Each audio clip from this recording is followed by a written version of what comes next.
Hello friends, welcome to my channel and thanks for watching this video and welcome to another session of USA Market Report. Now in this week's report, where the tone has set by the Fed chairman after the Jackson Hole summit and his 9-minute speech can cause a lot of trouble. You can see I would say a trailer for that. But the thing is, we have the job data as well last Friday. Market has not rattled the way as we have expected.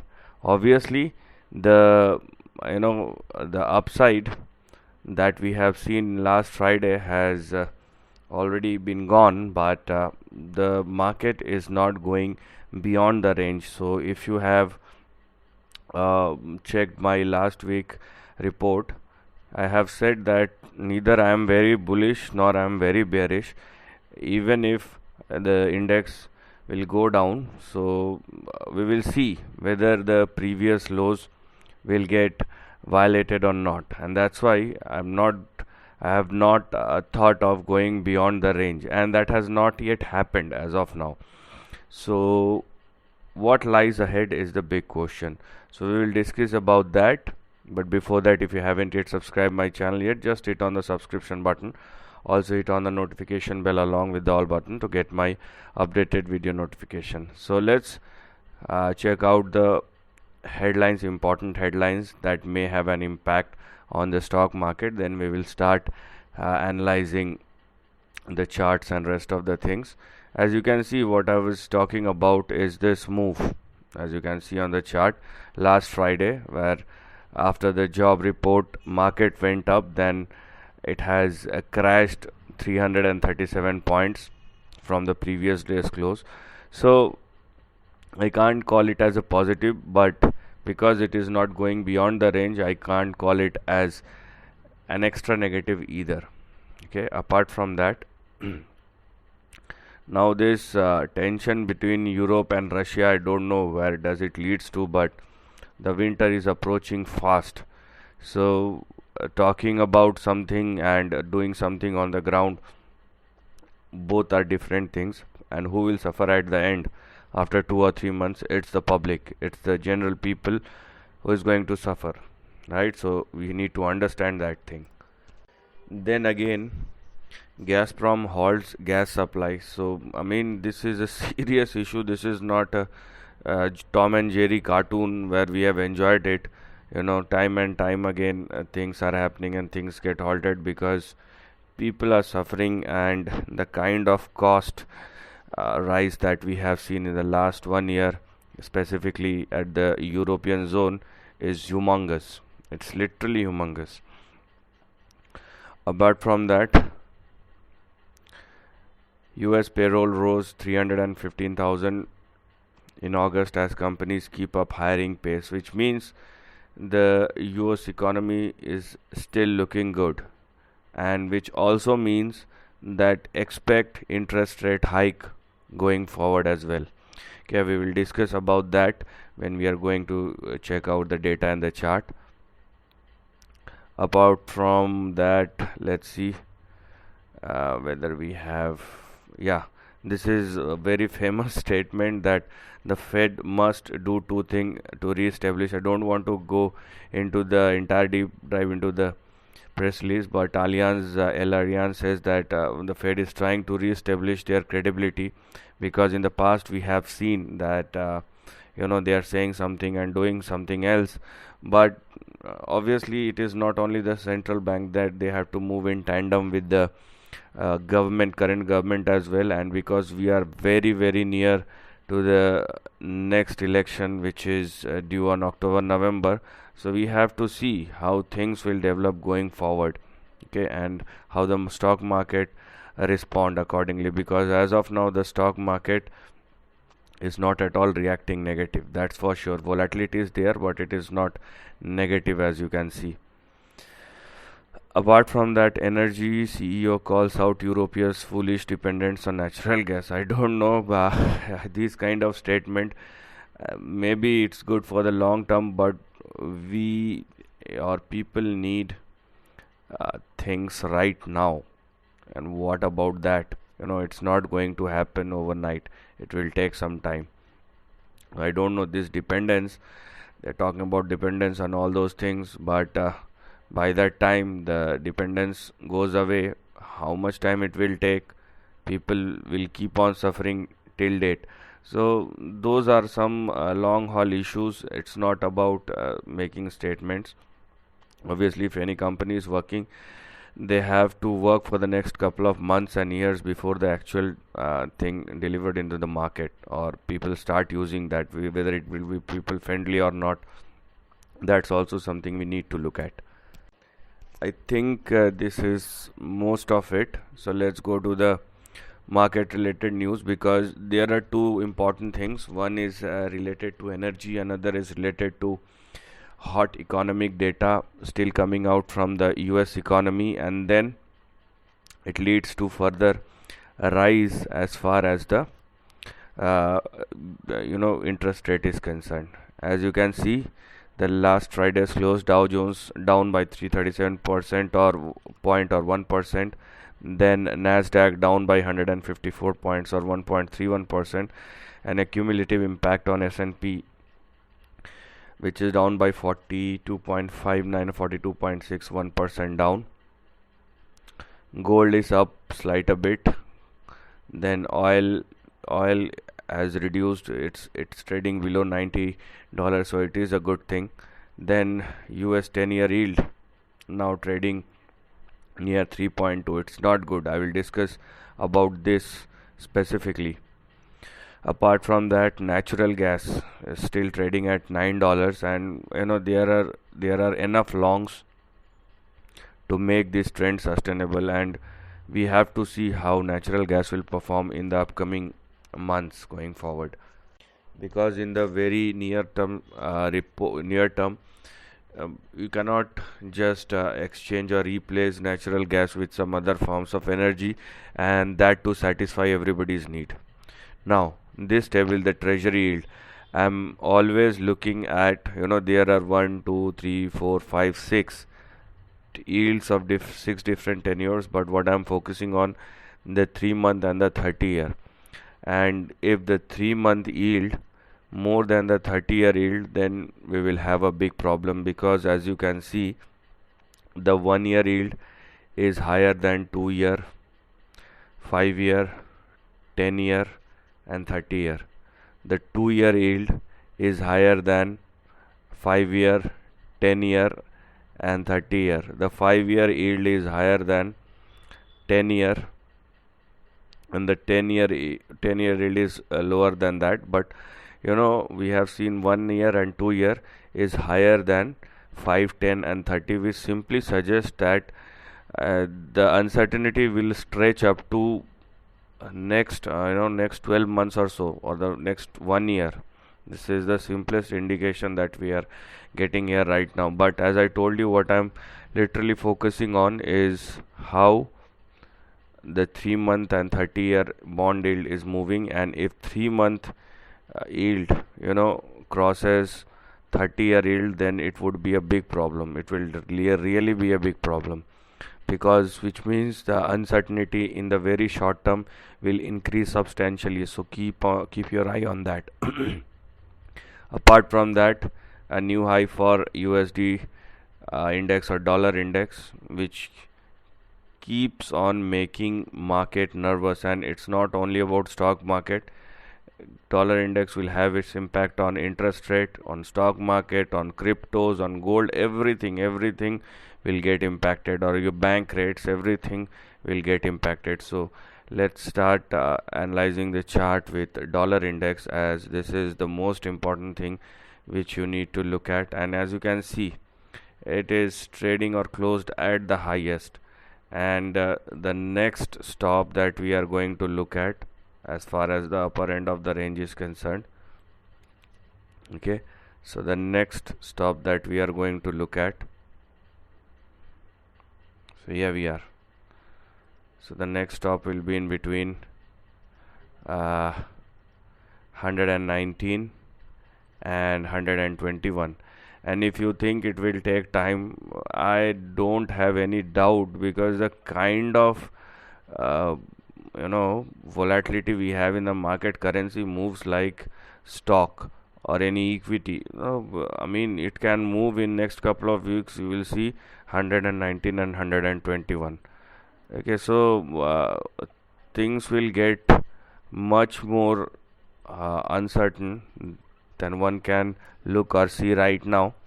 And if policies goes wrong, if the central bank, which may be making some hawkish moves, but the tone or but the commentary will always be in the market favor. But right now things looks changing as far as the commentary is concerned.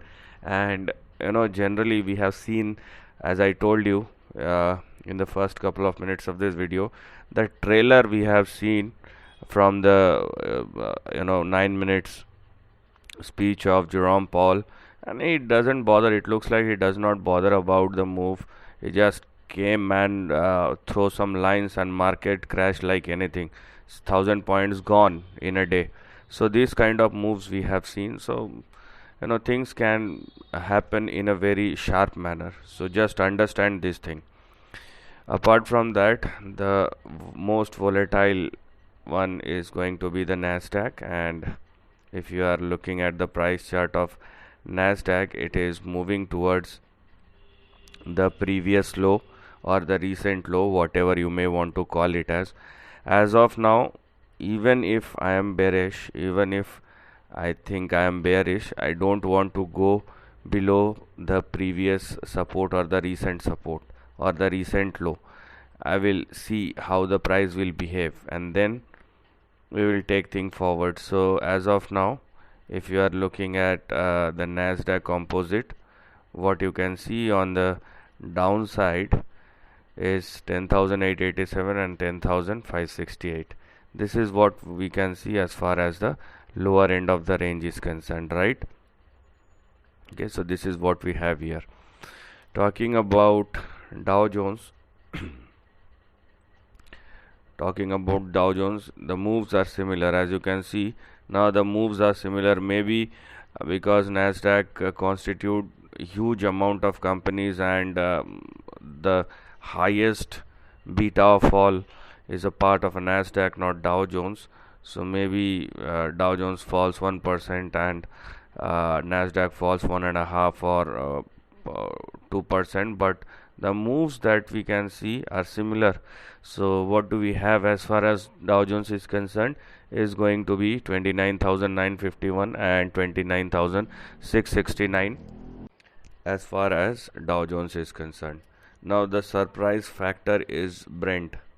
Brent,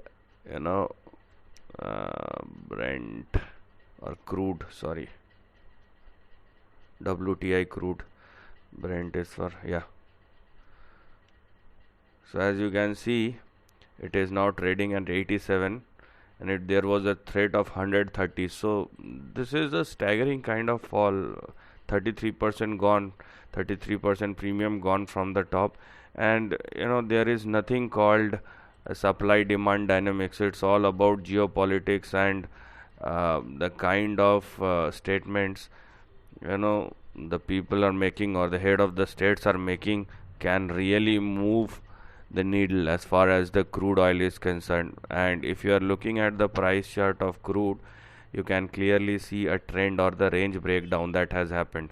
Okay, so this was your previous range for the last couple of months, and now we have seen a range breakdown. Isn't it visible for you? I think yes, it is. Or let me draw it in a proper manner. So this is the support line, as you can see, and this is what do we have here as far as the trend is concerned, right? Isn't it clear? And we can clearly see a typical range formation. So it went down, breaks down the trend below that. Now as you can clearly see, this was your range for the last couple of months, and then a breakdown happened in August 2022, then a retest towards 97, and now a fall has started. So going forward, a range breakdown has already been happened. but if you want to do a further analysis, so if going forward crude falls below 86.5, then the next support that we are going to look at, this is the future chart, so Brent future. So below 86, the next two support level that we have here is going to be 66 and 62. So market will take a sigh of relief. More specifically, the oil import countries will definitely get relief if it falls down to 66 and 62 on the downside. And this is one of the reason why you can see that even though the dollar index is going higher, the developing currencies, developing market currencies are not fluctuating along with or making goes with the speed of the dollar, because most of the developing economies where oil is a big import, and because oil price keeps on falling down, it is giving an steadiness to their currencies. But this is the first time where we can see the Europe is suffering. We know the pair currency between euro and USD. This is the first time after a very, I would say, very long time this is happening, that the dollar is stronger than the euro. And now because of the geopolitical crisis that they have made with Russia, can there is a huge impact on their currencies, and it is clearly visible as far as the price chart of euro USD is concerned. And to talk about that, let me take you to the chart of euro USD, and you will definitely see there is a further downside which is visible. Yeah, so this is the euro USD chart, and the kind of problems, until and unless sensibility comes again as far as the leaders are concerned, because that's not my area of expertise. And even if it is, I don't want to talk about it, because I want myself restrict to stock market and stock market related event. But because this is directly related with geopolitics, the currency and the energy, it is not at all related to something which happens in the market, but because of the political crisis and bad things happening, geopolitical tensions happening in the market, you can clearly see the euro USD is going towards, you can see the chart. The support that we are looking at will be in between 0.86 and 0.82. Currently it is trading at 0.99. So technically there is still a fall of nearly 15 to 17%, which is yet to be seen. And if things won't go right by then, you will see further fall that I am not considering right now. But by retesting 0.82, euro USD will retest the lows of 2000, and if it falls further, it will go down to 1984. So it's the right time, I would say, to do the right thing, or to take the right policies, right policy measure. If they don't, then obviously things are going from good to bad, from bad to worse, and worse to worsen. So things can go to anywhere. So I wish for best thing to happens, and because decision by made by couple of peoples, and suffering is for everybody. This is not at all right. So I hope that things will go down right, and there will be peace as soon as possible, because it is not only about the stock market, but it is also about the morality, and it's also about the society. And business will only flourish when you have stability and peace in the economy, in between two countries, in between multi countries, because when we are saying the entire globe is a village, we are living in a global village, so we cannot fight our neighboring household. That's what I can say. And things has to go right from both the side. If somebody is thinking I am the superior because of my currency and economy, and the other one is inferior, so this is not the way. You have to crush down your ego and all other things, and it must be a win-win deal for both the people. So with this hope, with this prayer, I want to finish this session. I hope uh, things will become good as soon as possible, and we will again see business and stock market flourish and people start making money again. So this is the end of the video. Thanks for watching.